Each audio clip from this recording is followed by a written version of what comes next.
अस्सलाम वालेकुम स्टूडेंट्स। जैसे कि मैंने आपको कहा था कि ये चैप्टर जो है चट्टानों वाला ये बहुत लंबा चैप्टर है, तो इंशाल्लाह ताला मैं इसको आपको रिकॉर्ड करके जो है वो ऑनलाइन आपके साथ शेयर करूंगी। तो जैसे ही ये लेक्चर मेरा कंप्लीट होता है तो मैं आपको उसके साथ शेयर करती हूँ। आप सबने इसको ज़रूर देखना है। अच्छा जी, ये चैप्टर बेसिकली आपकी बुक में जो है वो यूनिट नंबर 14 के नाम से है। और ये बड़ा ही बेसिक चैप्टर है according to the exam point of view. ये चैप्टर नॉर्मली एग्जामिनर जो है इसको ज़रूर रखते हैं, मतलब अपने जब क्वेश्चन या पेपर जो है वो सेट कर रहे होते हैं। अच्छा, इस पहले पेज पर आप देख सकते हैं कि लिखा हुआ है कि चट्टान क्या है, व्हाट इज रॉक। तो आप लोगों को मैंने बहुत दफ़ा जब हम लोगों ने लिथोस्फेयर को कोरे हिजर को पढ़ा है तो हमने उस पर बात की है कि हमारी ज़मीन का जो आउटर मोस्ट पार्ट है ना, उसको हम क्रस्ट कहते हैं। और वही आउटर मोस्ट पार्ट जो है वो बेसिकली लिथोस्फेयर के नाम से जाना जाता है। और इस पार्ट पे हमें बहुत सारी जो है वो चट्टानें देखने को मिलती हैं। और बहुत सारी चट्टानों का हिस्सा जो है वो सख्त भी है। और इवन कुछ हिस्सा ऐसा है जो जब जिसको जब दबाया जाता है तो वो नरम होने की वजह से दब भी जाता है। यानी हम यूँ कह सकते हैं कि चट्टानें जो हैं वो बेसिकली हार्ड भी हो सकती हैं और सॉफ्ट भी हो सकती हैं। अब इस चीज़ को अंडरस्टैंड करने की ज़रूरत है कि ये कितनी कोई हार्ड हो सकती हैं। तो मोस्टली जब हम कंस्ट्रक्शन इंडस्ट्री की तरफ जाते हैं या वहाँ पर यूज़ होने वाले मोस्ट इम्पॉर्टेंट मटेरियल को देखते हैं तो उसमें जो है कंक्रीट जो है वो कहा जाता है कि ये बहुत ज़्यादा सख्त माना जाता है। तो हम चट्टानों को भी इसी से सिंबॉलिकली जो है वो रिजेंबल करते हुए देखेंगे कि चट्टान जो है वो कंक्रीट की तरह सख्त हो सकती है। और जिस तरह से क्ले होती है, चिकनी मिट्टी होती है, उसकी तरह ये नरम भी हो सकती है। यानी बहुत सख्त होने की वजह से बहुत यानी हार्ड भी होगी और नरम होने की वजह से ये टूट भी सकती है। अच्छा, अब चट्टानों का अगर हम इसको रिलेट कर सकते हैं जब हमारी ज़मीन बनने का जो प्रोसेस हो रहा था, तो कहता है कि बहुत ज़्यादा दर्जा हरारत की ज़्यादती की वजह से जो है बहुत बहुत सारी चट्टानों ने जो है, हाँ जी, बहुत सारी चट्टानों ने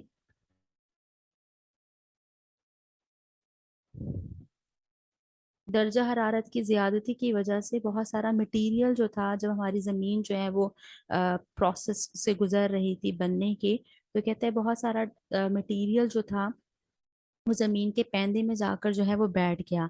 अब उसमें बहुत सारी मटेरियल में जो पार्ट था वो मेटल था। ठीक है, और मेटल हम सब जानते हैं कि ये बहुत ज़्यादा भारी होता है।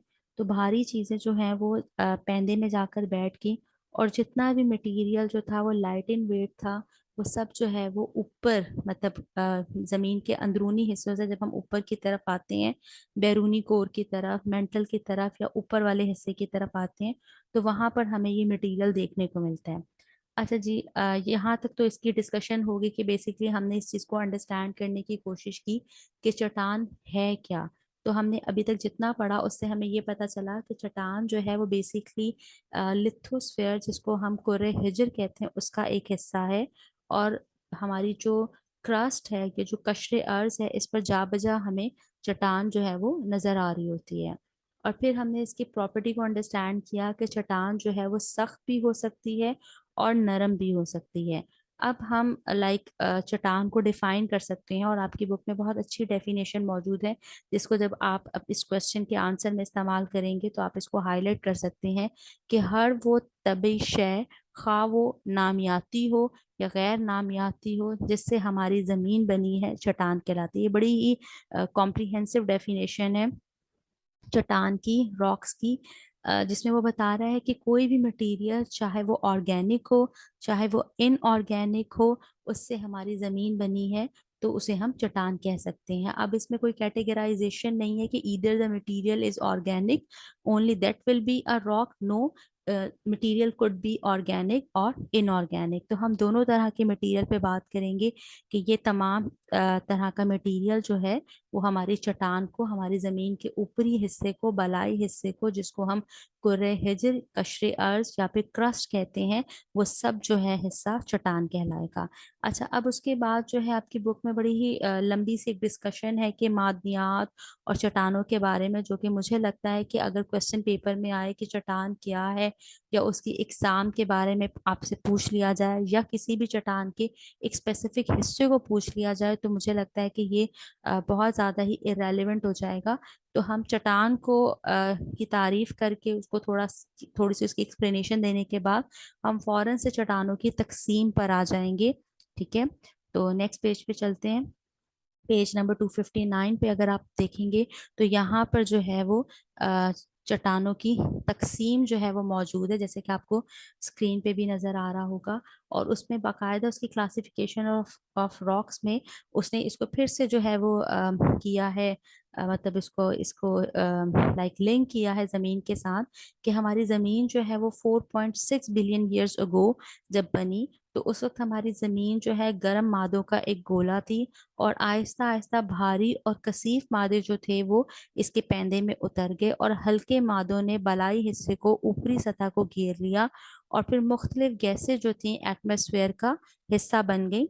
अच्छा, अब वो कहता है कि जब अम्ल तकासिफ हुआ, आपको याद होगा कि पिछले लेक्चर्स में हमने अम्ल तकासिफ पर भी बात की थी, जब हम कुर्रे हवा में एवेपोरेशन की बात कर रहे थे, तो उसके बाद हमने कंडेंसेशन की बात की थी, और कंडेंसेशन के बाद हमने कहा था कि जब आपकी ज़मीन का बनने का प्रोसेस गुजर रहा था, तो ज़मीन इस कदर गर्म थी कि खुदा की तरफ से, अल्लाह की तरफ से जो है वो कई सालों तक हमारी ज़मीन पर बारिश होती रही। तो हमारी ज़मीन पर पानी का गिरना जो था या पानी का बरसना जो था वो बारिश की शक्ल में जब हुआ, तो इससे वाटर साइकिल ने जन्म लिया, और फिर आहिस्ता आहिस्ता हमारी ज़मीन जो है वो ऊपरी सतह से ठंडी होना शुरू हुई।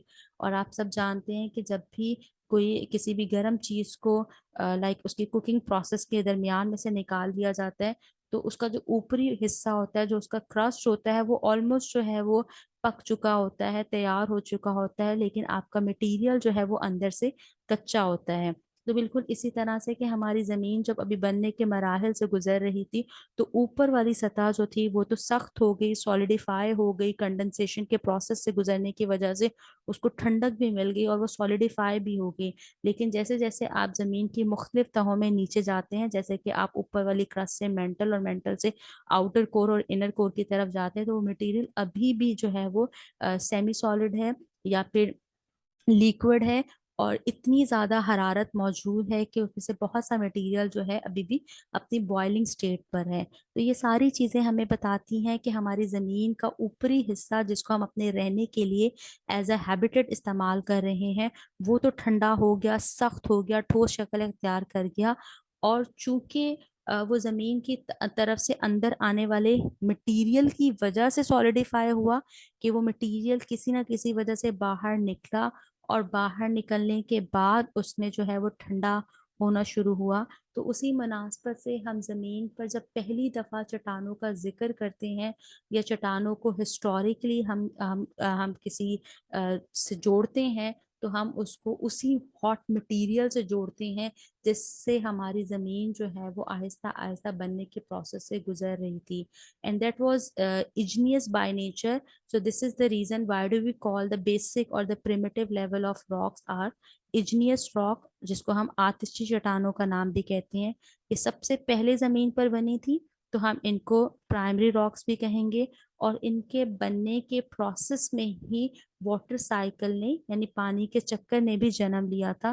क्योंकि जैसे ही आतिशी चट्टानें हमारी जमीन पर बनकर आई थी और आबी चक्कर बनना शुरू हुआ, या आबी चक्कर ने जन्म लिया, तो उस आबी चक्कर की वजह से हवा, बर्फ, पानी, ग्लेशियर, पाला, ये सारी चीजों ने मिलकर हमारी जमीन की ऊपरी सतह को जो है वो तोड़ना फोड़ना शुरू कर दिया, जिसकी वजह से हमारी इब्तदाई चट्टानें, जिनका जिक्र अभी हमने किया कि ये चट्टानें मैग्मा के ठंडा होने की वजह से बनी थी, इन्होंने भी टूट फूट का शिकार होना शुरू हो गया। और आहिस्ता आहिस्ता इन चट्टानों पे बहुत ज़्यादा जो है वो डिप्रेशंस बन गए, बहुत ज़्यादा ये अम्ले फरसूदगी यानी वेदरिंग से गुजरी, और इन पर टूट फूट के निशानात जो हैं वो हमें नज़र आना शुरू हुए। और फिर उसके बाद इन चट्टानों के टूटे हुए मटेरियल से, नेक्स्ट पेज पे चलते हैं, पेज नंबर 260। तो कहता है कि इन्हीं चट्टानों की मटेरियल्स के टूटने से ये मटेरियल हवा के ज़रिए, पानी के ज़रिए, बर्फ़ के ज़रिए एक जगह से दूसरी जगह जाके जो है वो डिपॉजिट हुआ, और एक नई किस्म की चट्टानों ने जन्म लिया, जिनको हम तहदार चट्टानें कहते हैं। ठीक है, ये मैं ओवरऑल आपको प्रोसेस बता रही हूँ कि जब हमारी जमीन जो है वो बनने के प्रोसेस से गुजरी, तो सबसे पहले बनने वाली चट्टानें आतिशी चट्टानें थी। उन्हीं चट्टानों के टूटे हुए मटेरियल से एक नई किस्म की चट्टानों ने जन्म लिया, जिनको हम सेडिमेंट्री रॉक्स या फिर तहदार चट्टानें कहते हैं। और उसके बाद यही चट्टानें जब इन पर आपकी जमीन के अंदर से आने वाली हरकत, आपने अपने पिछले चैप्टर में जो हमने अर्थक्वेक का खत्म किया है, तो हमने उसमें अर्थ मूवमेंट्स को देखा है, और हमने बात की है कि there are two types of basically movements we can see on the surface of the earth, that one is called endogenetic force and the second one is called exogenetic force. तो अंदरूनी और बैरूनी हरकत पर जमीन की हमने बात कर ली है। तो कहते हैं कि जमीन की अंदरूनी हरकत, जिनको हम एंडोजेनेटिक फोर्स कहते हैं, कहते हैं उन हरकत ने भी हमारी चट्टानों को बनाने में जो है वो एक इम्पॉर्टेंट सा रोल प्ले किया है। और इन्हीं हरकत की वजह से हमारी चट्टानों ने बहुत ज़्यादा प्रेशर को और बहुत ज़्यादा जब हीट को फेस किया, तो अपनी नौइयत को, अपनी शक्ल को, अपनी हैयत को जो है वो तब्दील कर लिया। और चूंकि अब वो एक मुख्तलिफ शक्ल की, मुख्तलिफ नौइयत की, या मुख्तलिफ करेक्टरिस्टिक्स अपने अंदर रखना शुरू हो गई, तो अब हम उनको ना आतिशी चट्टानें कहेंगे, ना ही दूसरी किस्म की चट्टान जिसको हमने तहदार चट्टान कहा था वो कहेंगे, बल्कि अब एक नई किस्म की चट्टान हमारी ज़मीन पर बनकर उभरती है, जिसको हम तब्दील शुदा या फिर मुतगैर या फिर हम उसको मेटामॉर्फिक चट्टान कहते हैं। जितने भी साइंस के स्टूडेंट्स होंगे उन लोगों को पता होगा कि मेटामॉर्फिसिस क्या होता है। हमने इसको फ्रॉग के सिस्टम में, हमने इसको बटरफ्लाई के जो प्रोसेस ऑफ फॉर्मेशन हो रहा होता है कि किस कैसे वो अंडे से प्यूपा, प्यूपा से लार्वा, और लार्वा के बाद जो है वो अपनी बॉडी को बनाती है। और इसी तरह से जब हम फ्रॉग की बात करते हैं, तो जो मेटामॉर्फोसिस है वो प्रोसेस इन दोनों जानवरों के साथ बहुत अच्छे से हम लिंक कर सकते हैं। तो यहाँ पर भी ऐसे ही है कि चूंकि ये चट्टानें आतिशी चट्टानों या फिर तहदार चट्टानों की वजह से ही बन रही हैं, लेकिन उन चट्टानों में आने वाली तब्दीली की वजह से अब एक नई तब्दील शुदा चट्टान हमारे सामने आ जाती है, जिसको हम मेटामॉर्फिक रॉक्स कहते हैं। ये तीसरे दर्जे की चट्टान होंगी। यानी अगर हम इस ओवरऑल प्रोसेस को अंडरस्टैंड करें, तो हमने अभी तक ये बात की कि चट्टानें जो हैं वो तीन तरह की हैं। पहली किस्म की चट्टानें वो चट्टानें थीं जो ज़मीन के अंदर ही हॉट किस्म का जो मैग्मा मौजूद था उसके ज़मीन पर आने और फिर ज़मीन पर उसके ठंडा हो जाने की वजह से बनी। चूंकि सबसे पहले बनी थी तो हमने उनको प्रिमिटिव कहा, इब्तदाई कहा, सबसे पहले बनने वाली चट्टानें कहा। और उसके बाद उनकी टूट फूट से बनने वाली नई चट्टानों को तहदार कहा।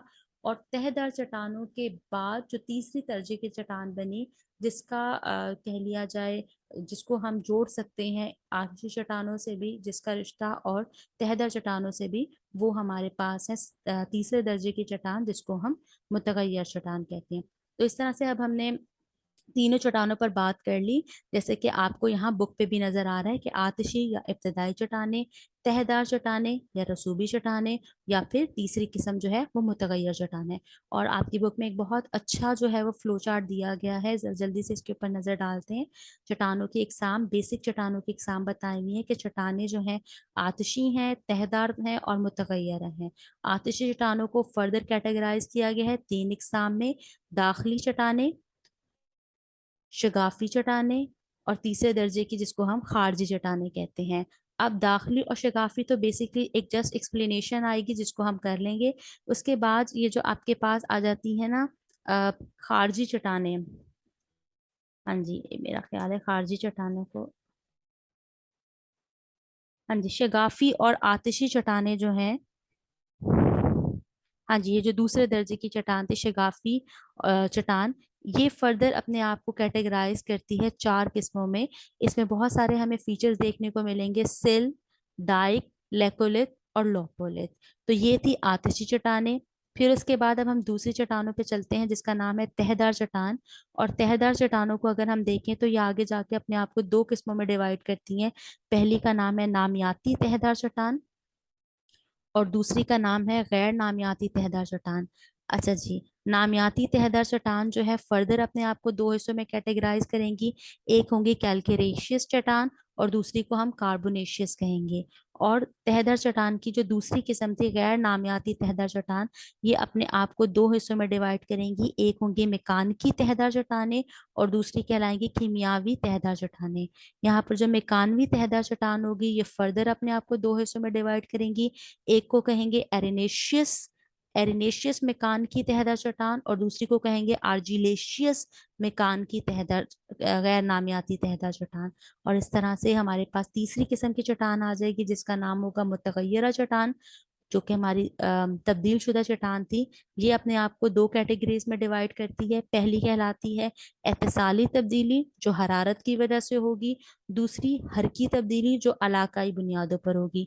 तो इस तरह से ये पूरा हमारे पास फ्लो चार्ट मौजूद है चट्टानों का। और ये बहुत ही अच्छा है, अगर आप इसे पेपर में भी इस्तेमाल करेंगे तो बहुत अच्छा जो है वो इम्प्रेशन पड़ता है। अच्छा जी, जरा जल्दी से आतिशी चट्टान जिसका हमने तारुफ तो पहले भी कर लिया, अब इसको जरा हमारी बुक में क्या लिखा हुआ है पेज नंबर 261 पे हम उधर चलते हैं और उसको जरा जल्दी से गो थ्रू करते हैं। ये पहली कैटेगरी है, याद रखिएगा। इसको इग्नियस रॉक कहा जाता है। इग्नियस जो है लातीनी जबान का लफ्ज है जिसके मानी होते हैं आग के। चूंकि ये चट्टानों के पिघले हुए गर्म मादे से बनती हैं, इसी मुनासबत से हम इनको आतिशी चट्टानें कहते हैं।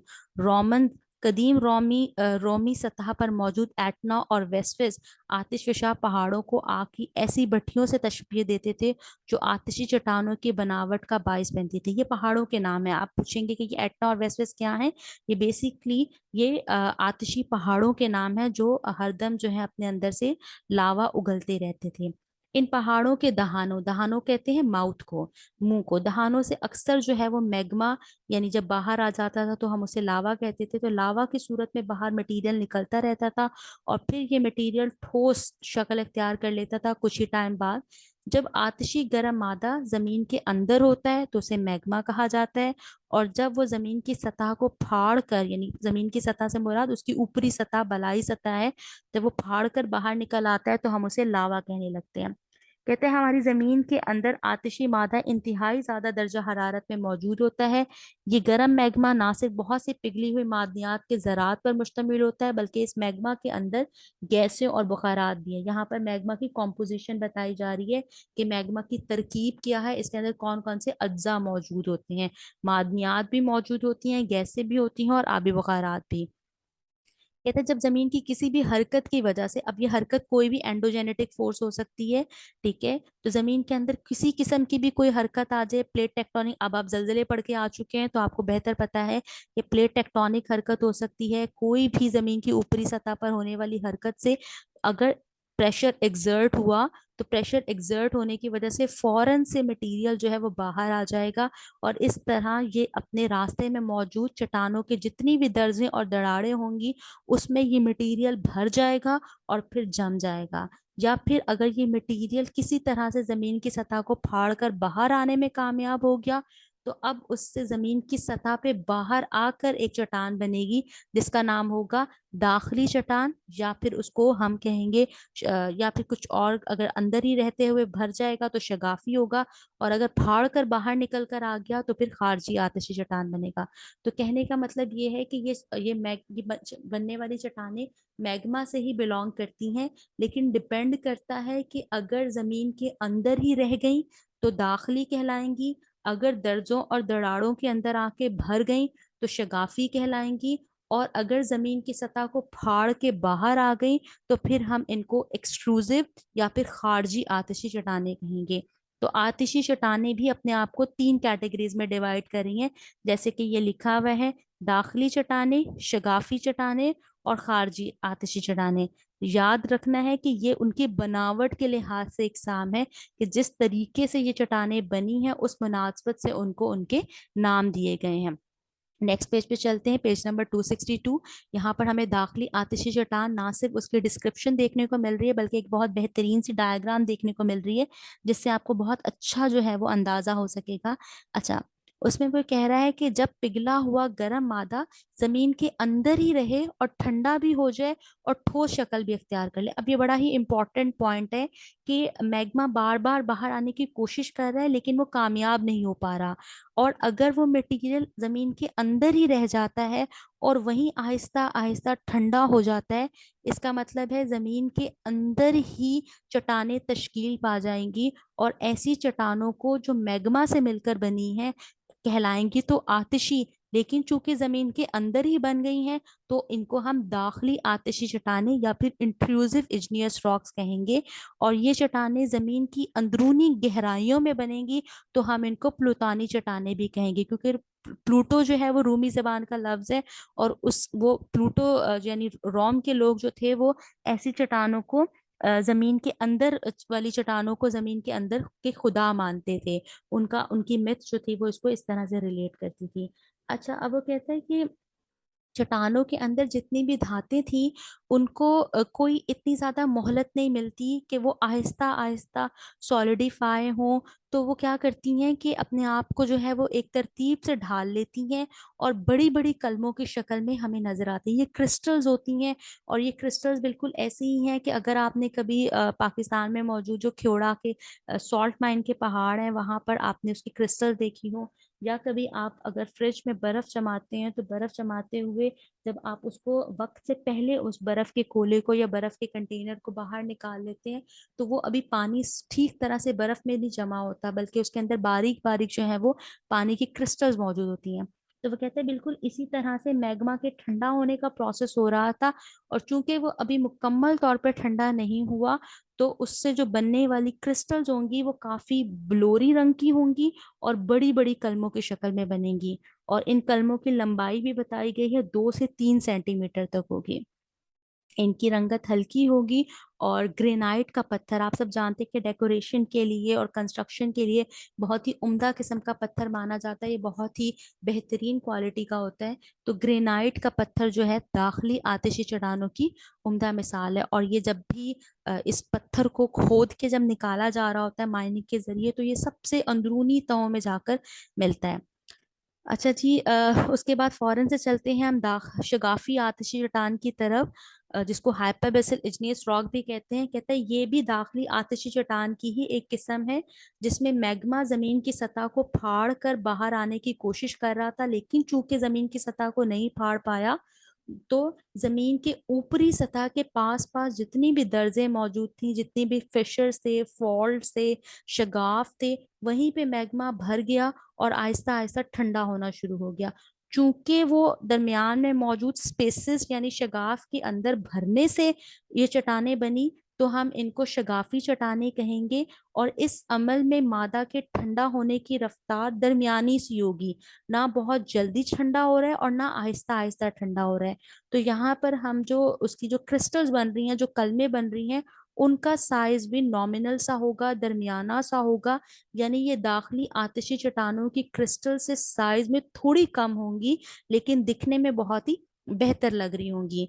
अच्छा, अब चूंकि इसमें मटेरियल की मर्जी होगी कि मटेरियल जिस जगह पर पहुंचेगा, नेक्स्ट पेज पे चलेंगे, पेज नंबर 263।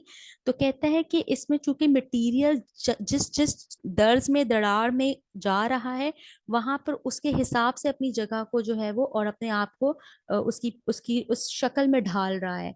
तो कहता है बाज औकात उस गर्म पिघले हुए मादे को एक ऐसी जगह, एक ऐसा शगाफ मिल जाता है जो जमीन के बिल्कुल पैरेलल होता है, यानी जमीन के मतवाजी होता है। तो वहां पर ये पतली सी सूरत में, पतली सी लेयर में जाके जम जाता है, जिसको हम सिल कहने लग जाते हैं। यह जितनी भी आपको डायग्राम में बिल्कुल ये, हाँ जी, ये वाले जो मटेरियल नजर आ रहे हैं जैसे जिसको मैं अंडरलाइन करती जा रही हूँ, ये,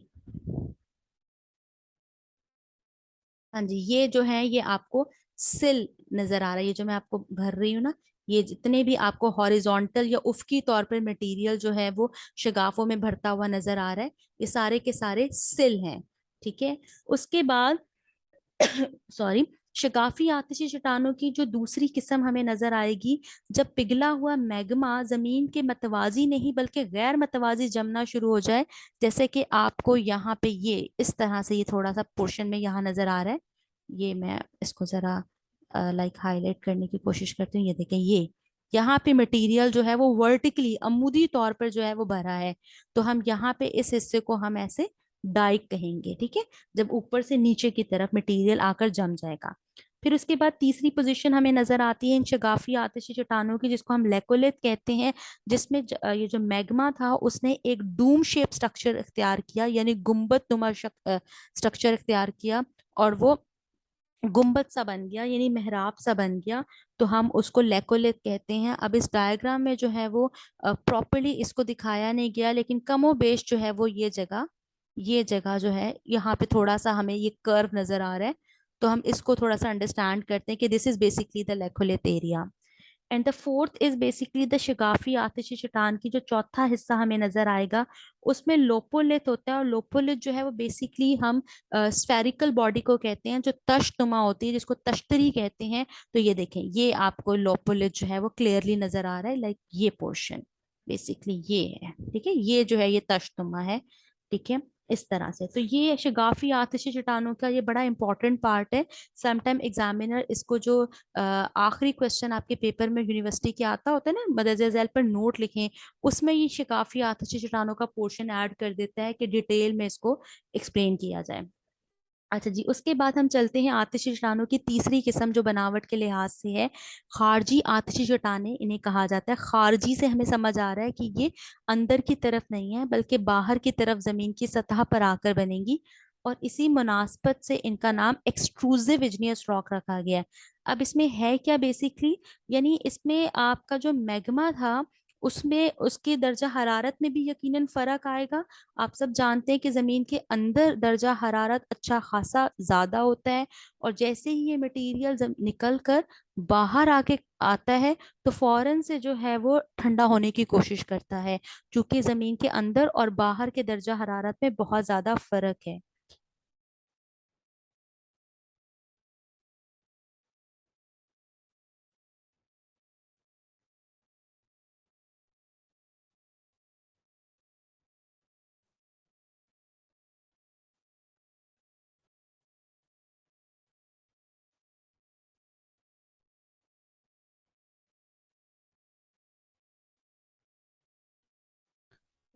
तो चूंकि ये मटेरियल जो है वो जब बाहर निकल कर आता है, तो बाहर निकल कर आने के बाद फौरन से जो है वो ठंडा हो जाता है।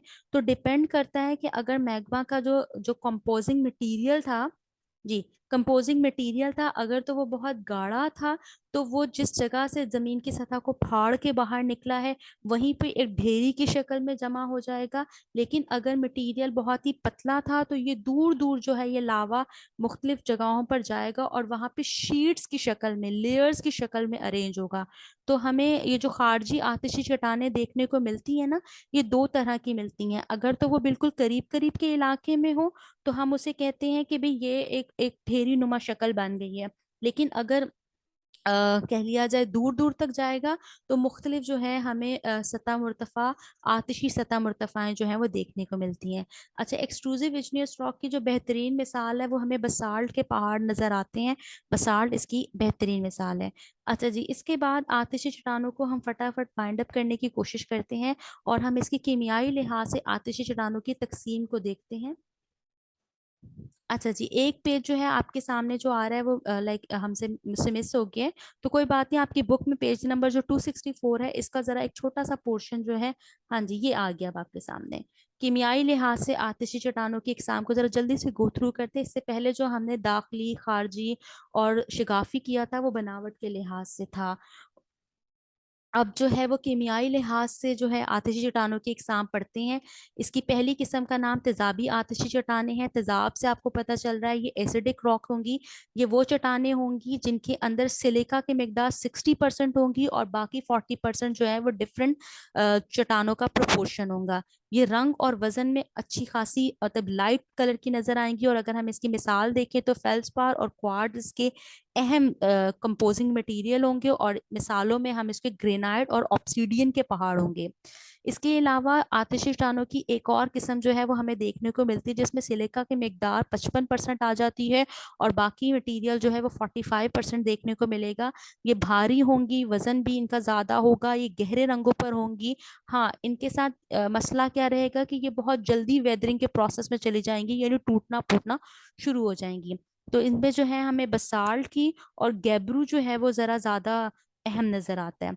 अब वो कहते हैं ये जो आतिशी चट्टानें हमें जा बजा जब जमीन बन गई थी तो उसके बाद नजर आना शुरू हो गई, तो क्या इन चट्टानों से हमें कोई प्रॉपरली कोई जमीन पर मौजूद कोई फिजिकल फीचर्स भी नजर आते हैं? तो कहते हैं हाँ बिल्कुल, आपको जहाँ जहाँ पे भी हमवार टेबल नुमा पहाड़ नजर आएंगे, या फिर आपको कहीं पे डूम शेप स्ट्रक्चर नजर आएंगे, या फिर आपको कहीं पे भी कह लिया जाए प्रॉपर जो आतिशफशा पहाड़ जिनको हम कोन नुमा पहाड़ कहते हैं वो नजर आएंगे। तो ये सारे जो हैं आपको आतिशी चट्टानों के ही नक्श हैं या फिजिकल फीचर्स हैं जो हमें जमीन की सतह पर देखने को मिल रहे हैं। जैसे कि आप नेक्स्ट पेज पे पेज नंबर 265 में अमेरिका की एक रियासत है जिसे व्योमिंग कहा जाता है, वहां पर बसाल्ट की चट्टानों का एक पहाड़ आपको नजर आ रहा है जो देखने में जो है। अब आतिशी चट्टानों की हम प्रॉपर्टीज या करेक्टरिस्टिक्स को जरा जल्दी से डिस्कस करते हैं कि जमीन के ऊपरी सतह पर हमें ये चट्टानें 10 मील तक नजर आ रही होती हैं, और आतिशी चट्टानों को अगर हम देखें तो ज्यादातर 99% जो है इसके अंदर अहम किस्म के एलिमेंट मौजूद होती हैं। इन चट्टानों में हमें कोई तह नजर नहीं आती, कोई ज्वाइंट नजर नहीं आते, और ये चट्टानें बड़ी ही सख्त मानी गई थी जिसकी वजह से इन्होंने बहुत ही वक्त लगाया टूटने में। इन चट्टानों को अगर हम एग्जाम्पल्स पॉइंट ऑफ व्यू देखें कि कहाँ कहाँ पे हमें ये पहाड़ जो है वो देखने को मिल रहे हैं, तो वो कहता है कि इस तरह के ये जो बसाल्टुमा पहाड़ हैं, ठीक है, ऑब्सीडियन के पहाड़ जो हैं आपको नजर आएंगे। चूंकि ये अपने अंदर कोई भी पोर्स नहीं रखती, सुराख नहीं रखती हैं, तो इनको हम गैर जाजिब मानते हैं, यानी ये किसी भी पानी को किसी भी चीज़ों को जज्ब नहीं करती हैं जल्दी से।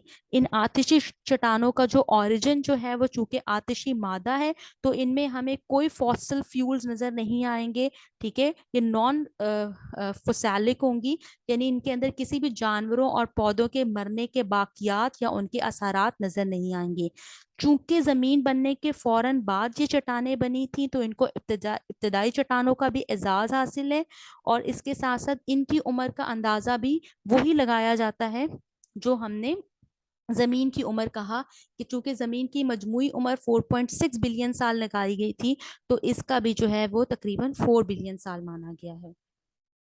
ठीक है, तो आज के लिए मुझे लगता है कि यही काफ़ी है। आप लोग इसको अच्छे तरीके से पढ़ें, इंशाल्लाह ताला क्लास में जो है मैं इस पर आपसे क्वेश्चनिंग करूंगी, और इसी चैप्टर का जो बकिया पार्ट है, जो अभी हमारी दो चट्टानें रहती हैं, सेडिमेंट्री एंड मेटामॉर्फिक रॉक्स, इंशाल्लाह ताला आपको इसी तरह की एक रिकॉर्डिंग में नेक्स्ट एक आध दिन बाद शेयर कर दूंगी, जिसमें आपका ये पूरा टॉपिक जो है वो कंप्लीट हो जाएगा। Okay ji, best of luck, अल्लाह हाफिज।